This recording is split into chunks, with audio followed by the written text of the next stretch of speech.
안녕하세요. 오늘 우리는 세잔의 작품에 대해 좀 더 상세히 알아보고 세잔이 후대 작가들에게 어떤 영향을 줬는지 알아보도록 하겠습니다. 강의는 주로 이 세 그림을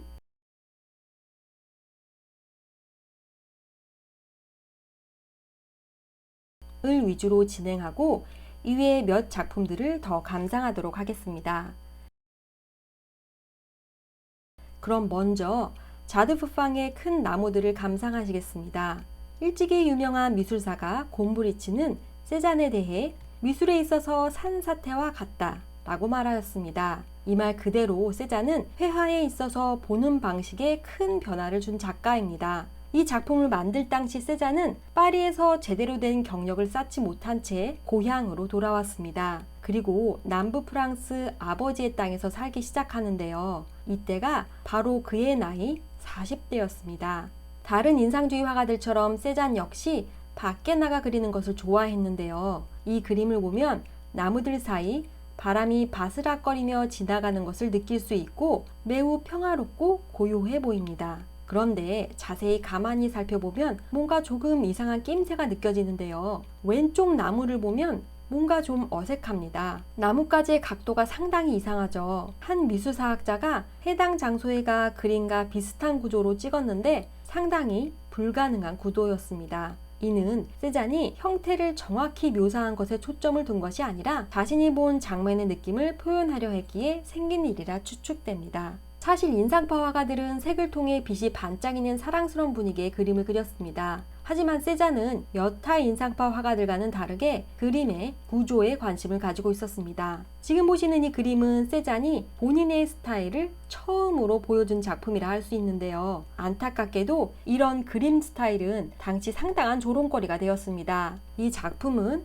마네의 올랭피아를 패러디한 것인데요. 사실 마네는 세잔을 좀 무시했다고 합니다. 그래서 마네와 세잔이 그렇게 좋은 사이가 아니었는데 세잔의 절친이었던 에밀 졸라는 마네에 대해 아주 좋은 평을 하지만 자신의 친구 세잔에 대해서는 위대한 화가가 될 개성을 지녔으나 아직 기법 탐구를 하느라 몸부림친다. 이렇게 좀 박한 평가를 합니다. 암튼 여러가지 부정적 감정 때문인지 어떤 건지 세잔이 패러디한 마네의 그림은 이런 모습입니다. 그런데 이 그림을 보고 한 비평가가 아이가 그려도 이거보다는 잘 그렸겠다라고 호평을 합니다. 하지만 또 다른 미술사학자는 아마도 세잔이 일종의 농담을 한 것 같다 라고 말하기도 하네요. 암튼 세잔은 사교적인 사람은 아니었는데 늘 밝고 쾌활해 대부분의 사람들과 사이좋게 지냈던 르누아르조차도 그에 대해 매우 까칠한 성격의 사람이라고 말합니다. 그는 또한 매우 자주 여론을 무시했는데 그의 이런 면이 오히려 그가 주위 평가와 상관없이 올고지 자신만의 길을 가게 만들었습니다. 그리고 그는 자신이 경험하고 느낀 것을 캔버스에 표현하였습니다.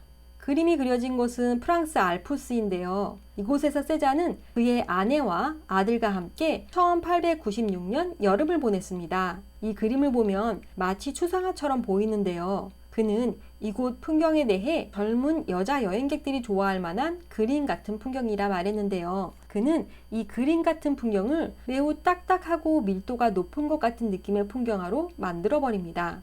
여기엔 호수가 있고 배경 중앙엔 성도 보이며 이런 장면은 왼쪽에 있는 나무로 인해 어떤 액자 틀에 씌어진 것 같이 보입니다. 그리고 물론 호수도 성도, 나무도 눈으로 어느 정도 구분할 수는 있지만 이미지가 상당히 모호하며 세잔이 말한 그림 같은 풍경과는 반대에 있습니다. 지금 우리가 보고 있는 것은 르네상스 시기부터 어쩜 현대 오늘날까지도 전형적이라 여겨지는 풍경화인데요. 19세기 말 세잔은 이런 전형적인 풍경화 스타일이 아니라 자신만의 스타일을 만드는데요. 전형적인 풍경이란 먼 건 작게, 가까운 것은 크게 그려 거리감을 표현한 것인데요. 다시 세잔의 그림을 보시면 뒤쪽 산은 어디까지가 앞이고 어디까지가 뒤인지 명확히 구분되지 않았습니다. 그리고 원근법을 지키지 않고 대부분 파란색으로 이루어진 붓터치를 통해 산의 구조를 쌓아갔습니다. 참고로 왼쪽에 보이는 이미지는 해당 장소를 찍은 사진입니다. 세잔은 한 가지 소재를 반복해서 그린 화가로도 유명한데요. 이 작품들은 그가 즐겨 그리던 소재 중 하나인 생빅초아르산입니다. 그는 이 돌산을 그리며 구도나 색감에 대해 지속적으로 실험하였습니다. 예를 들면 산의 능선이 저렇게 직선일 리가 없는데 그냥 세잔은 자신의 필요에 의해 저렇게 만들어 버립니다. 그리고 이렇게 나무의 형태도 자기 마음대로 바꿔버립니다. 그는 사과나 생 빅토아르상과 같은 주제를 반복해서 그림으로 점점 더 자신의 실험에 집중해 깊게 파고들 수 있었고 그 자신만의 그림 언어를 만들어냅니다. 정무라는 세잔의 작품 중 가장 많은 실험을 한 부분인데요. 지금 보시는 이 그림은 매우 독특합니다. 우선 첫 번째, 이 그림을 보았을 때 가장 눈에 띄는 것은 매우 불안정해 보이고 형태가 정확하지 않다는 것입니다. 앞에 있는 사과와 뒤에 있는 사과의 크기는 같고 뒤쪽 석고는 왼쪽으로 너무 기울어져 보여 모든 정물들이 옆으로 쏟아질 듯 보입니다. 이건 확실히 사진과 같은 사실적 그림이 아닙니다. 미술사학자들은 이것을 두고 그가 바라본 시각으로서의 리얼리티라고 표현합니다. 사실 리얼리티라는 것은 매우 유동적입니다. 우리가 움직이거나 빛의 방향에 따라 방금 본 리얼리티는 사라지고 다른 리얼리티가 등장합니다. 세잔은 바로 이런 리얼리티에 대한 아이디어를 자신의 그림에서 보여주었습니다. 그리고 그 아이디어를 피카소와 브라크가 가져와 입체파를 탄생시킵니다. 세잔의 역량은 현대 작가들에게도 이어지는데요. 사실 세잔은 색감에 있어 매우 감각적인 사람이었습니다. 그는 그린 멘토 피사로의 조언을 받아들여 검은색과 어두운 갈색을 그림에서 걷어내고 3원색만으로 매우 밝고 맑은 색감을 구사하였습니다. 또한 그는 색채로 형태를 단순화하면서 어떻게 전체적인 조화를 이룰 것인가, 바로 이 고민을 많이 하였습니다. 후기에 가면 세잔은 수채화 위주로 그림을 그리는데요. 이 수채화에서도 그가 회화에서 중요하게 생각한 색채가 잘 드러나 있습니다. 그는 색채 중에서도 특히 대비의 표현을 중시하였는데요. 파랑과 빨강노랑, 녹색과 주황 등 이런 식으로 강한 색 대비를 통해 그림을 완성해 갔습니다. 이 이미지는 해당 작품의 실제 풍경 사진들입니다. 오늘 우리는 세잔의 작품에 대해 좀 더 자세히 알아보았습니다.